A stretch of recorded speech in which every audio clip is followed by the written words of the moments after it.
Hey, what's up? I'm Ronan Kaufman from Issue Oriented, and today we're bringing you an exclusive look at Option Paralysis, the new release from the Dillinger Escape Plan, which is sure to, once again, set the bar very high in the world of aggressive music. In this first part of 2, you'll hear the band talk about heavy metal music, human perception, the internet, and much more.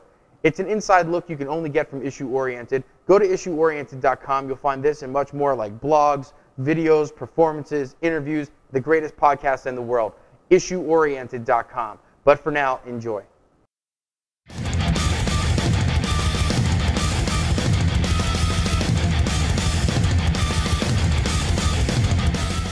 It's dark, it's fast. You know, I just imagine like the Motorhead train with like a big skull on the front of it, just like... it's definitely our most metal record to date.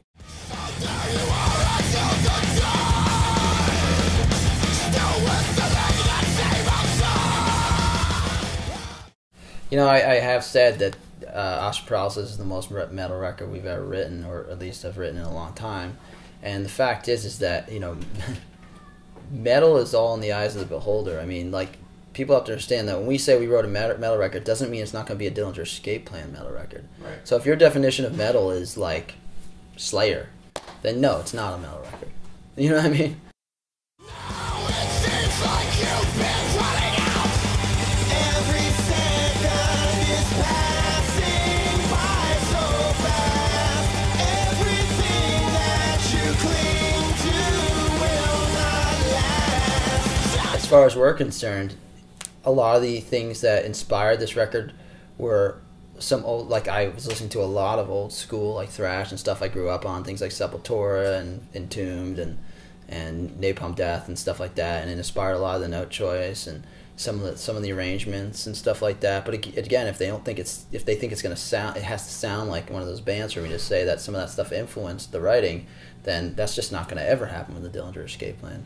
You know, it's just not. A lot of the topics would be, you know, lyrical content and stuff like that would be more similarly aligned with like old metal bands that had themes and concepts about like, you know, the apocalypse and stuff like that. There's, you know, a song about a wizard's sleeve vagina in there, which was a love song, but it did come out being somewhat metal based on the magical creatures that are talked about in it.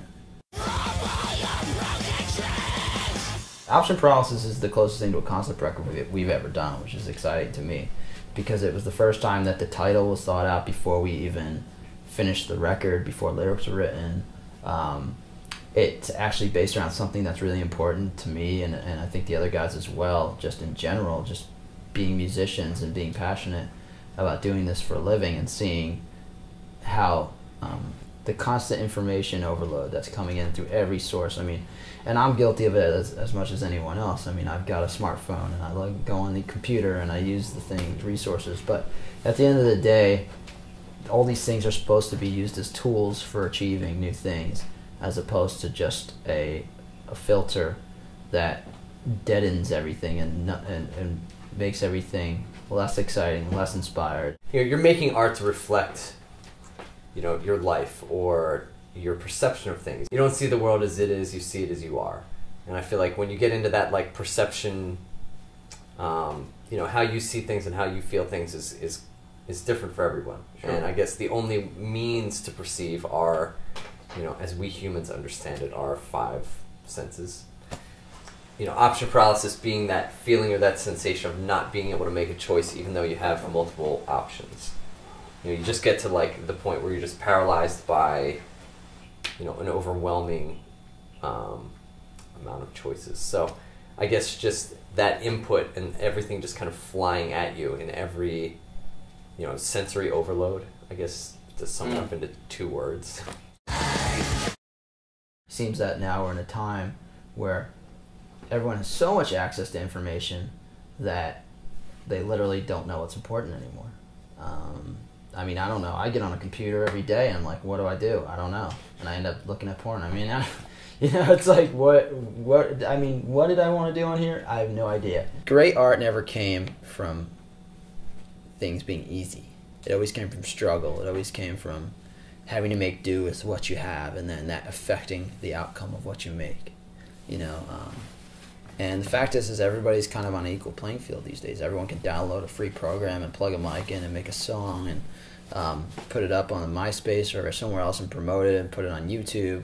Everyone can see what a popular band looks like, how they sound, what they're supposed to do on stage with just a click of a button. Nothing easy is ever important.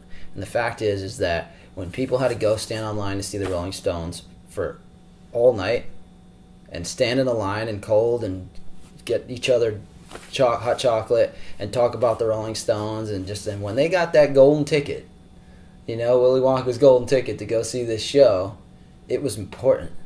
You know, there was something, and there was a community around it, and there was a shared experience. And that inspired a lot of people to go off and do other things, like the interactions they had with different types of people, different classes of people who all had a joint interest. Being uncomfortable, having to work for those things. It made it a lot more important. And so I think that that's one of the reasons why this band exists. I mean, what we do isn't easy for us, and it's not easy for a listener. A lot of people don't know what the hell they're hearing. It's not easy. It's not predictable. One song may be completely different than the next. It's not easy to categorize. It's not easy to sit down and play for one of your friends who's never heard anything like it. It's definitely work to listen to a band like the Dillinger Escape Plan. And so, you know, people say, why don't you just write all pop songs? Why don't you write all songs like Black Bubblegum and just get on the radio and this and that? It's like, because that's not important. You know, what we're doing, we feel is important. Yeah!